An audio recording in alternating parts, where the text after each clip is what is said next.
So my Prueism of the week is, why are Democrats into gender bias? On Doris Keane's Goodwin was on Meet the Press with Newt Gingrich, where a discussion about the one-sidedness of the media in criticism of public comments, like the Aiken comment and the Biden comment and things like that, and how that was handled. So also part of the discussion concerned women's health issues with regard to abortion. At one point, she asked why there's such a gender bias with regard to women, as they're more than just abortions, they are whole beings. Going by what's going on at the DNC, you would think that women were just abortions. They are making a huge production about abortion, women's health rights, and the fears that everything will be taken away if Romney becomes president. That is what people see as their main talking point. We are more than just to be government-kept women. We are businesswomen, innovators, etc. When there's a weak economy, people are concerned about keeping a roof over their head, food on their table, and a bit extra for some entertainment. Women want to have a strong economy so they can have a full-time, good-paying job and are able to support themselves. The best way for the Democratic Party can show their support of women and women's issues to have a strong economy, to get the debt down, and then find ways to pay for their pet projects.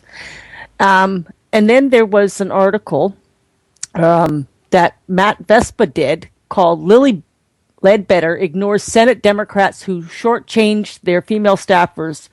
Will media report on this? And basically, I haven't seen anything other than his, because Murray, who is from Washington, the state of Washington, who's repeatedly accused Republicans of waging a war of women, is one of the worst offenders. Female members of Murray's staff made about $21,000 less per year than male staffers in 2011, a difference of 33.8%.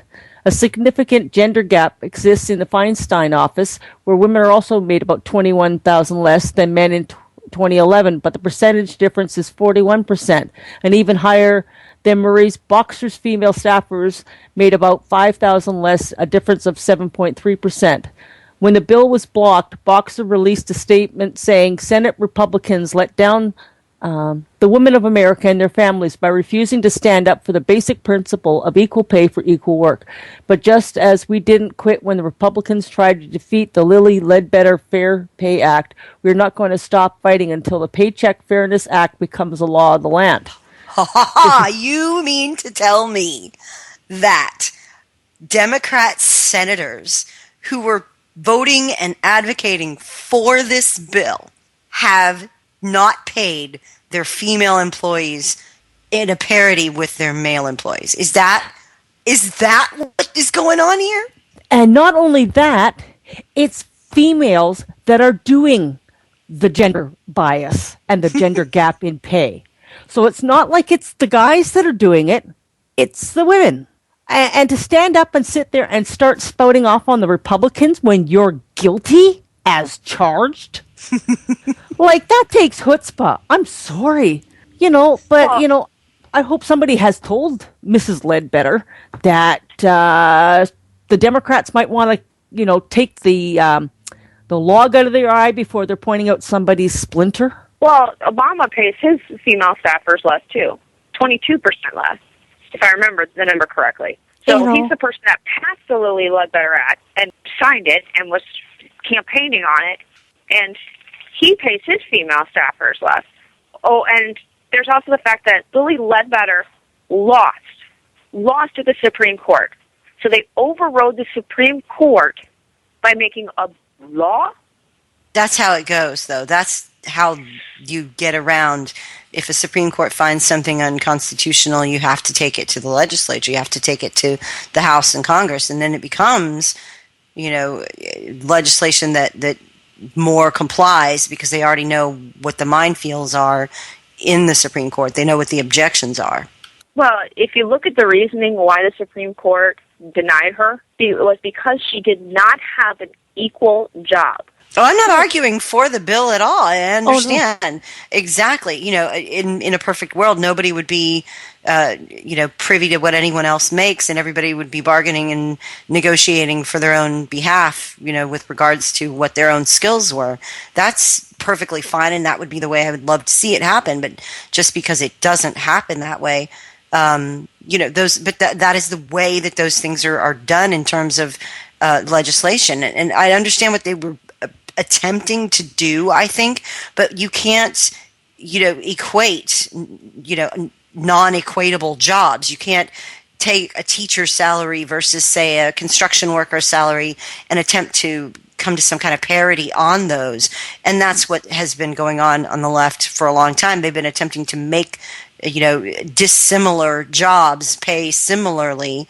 And that's difficult and ridiculous and hard to do. But again, once you move back to everybody negotiating for themselves their best deal, this goes away. What I'm more curious about is why do these liberal women feel compelled to work for companies that don't pay well? I mean, they spend bazillions of money from taxpayers to go to school, and then they get some crappy job that they have bitch fits about. But see, and that's another thing. The question is, if a woman is, educated at the same level as a man, doing the same job as a man, and they are being paid radically different amounts, that's one thing. Right. But what about women who are going into fields like teaching and like, lots of women in teaching, but like teaching or like, some social work or things like that? Those fields pay less. They just do. They aren't as demanding or they aren't as risky. So there are different things going on here that they're trying to mash all together into one thing. And I think that's where they always go off the rails. Yeah, well, that's the only way they can justify their stuff is because they insist that women wouldn't want that job. Bullshit. That's not true at all. If a woman wants to do something, I'm pretty sure she'll do it. Well, at one point up here in our healthcare, the difference in wages between a janitor and a nurse was only a few dollars. And I'm sorry, my life is more dependent on that nurse than it is on that janitor. And the other thing I want to know from Lily Ledbetter is, where were the Democrats when Clinton was in power? Why were they not there to protect her? If she's been, it was so hard done by. Well, I noticed a lot of things in her speech, and ironically, my husband picked up on a few of them too. She was working for Goodyear. She was working in the processing plant, and a lot of women do, but they aren't exactly doing the same job. Women just can't physically, most women, we'll go there, most women, physically cannot do some of those jobs at a plant. They just can't. They don't have the physical capability of doing it. So, those guys were probably getting paid a little more. You know what just struck me? At her age range.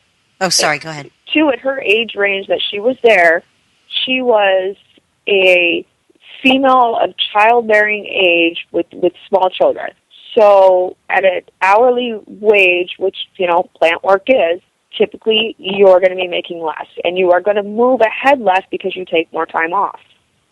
Yeah, and they don't account for that women often want a life or have children or whatever other things. Guys generally just work because when they want something, they realize it's often expensive, and they have to work to pay for said new toy.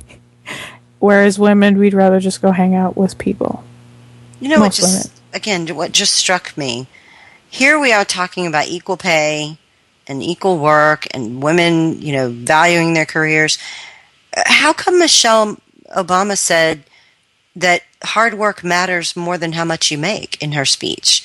Or the other thing that she said that really got me, it's not about how much money you make, it's about the difference you make in people's lives. Huh. Because the left hand's saying one thing and the right hand's saying something else. It's like her precious hubby saying, it's once you've, oh crap, what is it? Damn it, here, I have it somewhere. I hate words. What is it? It's, thinking that you've made enough money at one point. Meanwhile, she's saying, it's how hard you work, not how much you make. So they're really disincentivizing people to actually be successful to whatever their individual standard of success is. No, she's being smart on her end, because you can be making, when she sits there and says it's not so how much you make, we're talking take home pay. So if you're used to not bringing home a lot, but in essence donating to the government, Mm-hmm. you know, that's where she's going with that one. Oh yeah, but it's pretty much the same thing. It's you've made enough money eventually.